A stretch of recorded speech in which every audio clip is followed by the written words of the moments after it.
Hey, welcome back to my channel. In this video, I'm gonna talk about top 5 best KVM switch. Starting at number 5. Tcnewcl 4-port. This KVM is a high-value budget option that supports 4 PCs and even comes with a wired remote.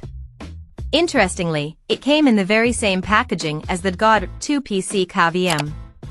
The only difference was the brand name on the package, and the fact that it supports 4 PCs instead of 2.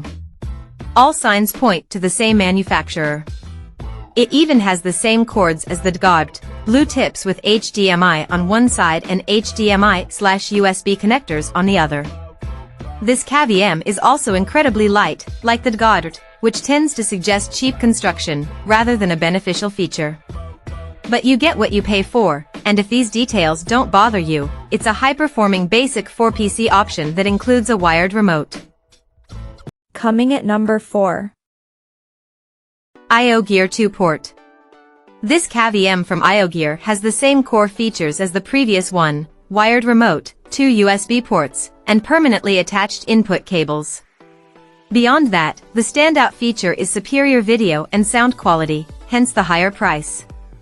For video, it provides support for up to 4096 by 2160 at 60 Hz, whereas the previous IOGear KVM supports 1920 by 1080 at 60 Hz. This model has audio and microphone-specific input cabling, and it was the only KVM we tested that had them. While the computer audio came through in our testing without attaching the audio-specific cable, with the audio signal traveling over the HDMI, like all the other KVMs, if you have particular line-level audio or microphone needs, this would be the kind of KVM to go with. Just make sure to check your PCs have the ports necessary to plug in. The desktop mini PCs we tested with, for example, did not have discrete audio jacks, expecting the audio signal to travel over HDMI. At number 3. IOGear 2-port. For an extra $35, this KVM has a more attractive look and feel, with input cables that are permanently fixed to the KVM. This makes setup easier, and in the long run it should reduce the chance of a loose or accidentally detached connection that impedes audio or visual quality or breaks the switching scheme. Who wants to dig in wires behind a desk to diagnose that? It also had the fastest switching time of any KVM we tested, at just over 2 seconds. On the downside, the IOGear has just 2 USB ports, whereas the other KVMs we tested all had 3 or more. If you plan on connecting only a keyboard and mouse, this is fine. Another con is the lack of physical switching options. It comes with just a wired remote, no wireless remote button on the chassis, or hotkey option, which feels a little limiting given the price. Number 2 of my list. Dgodrt 2-port. This affordable KVM offers a bit more value than the GREATHTEK since it comes with a wired remote.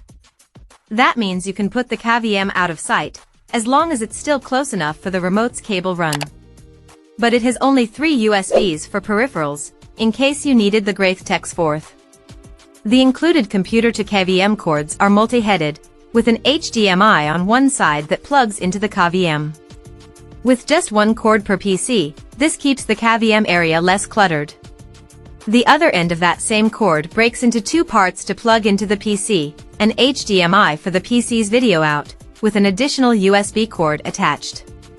That's more elegant than many KVM solutions. And number 1. GREATHTEK Dual. This KVM has just the right amount of heft to make it feel high quality without being heavy, and a sturdy metal case. It also comes with 4 circular gel pads to stick underneath, providing a no-mar, no-slip base. It can switch between 2 PCs, and it includes 4 USBs for peripherals, making it the most USB-heavy of the 2 PC KVMs we tested. The major con is the lack of remote, meaning you can switch between PCs only through a button on the device. As a result, you would need to have the KVM chassis situated somewhere easy to access. That might create some clutter in your work area, especially factoring in the 2 input cables per computer, HDMI, USB-B. After you add in 4 peripherals cords and a monitor, This little box could have up to 9 cords jetting out on both sides for you to wrangle.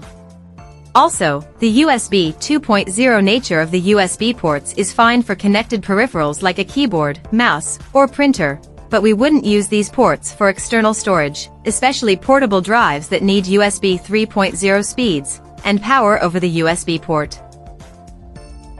Check out this video description for latest price and more informations. Thank you for watching this video. Please subscribe and stay tuned.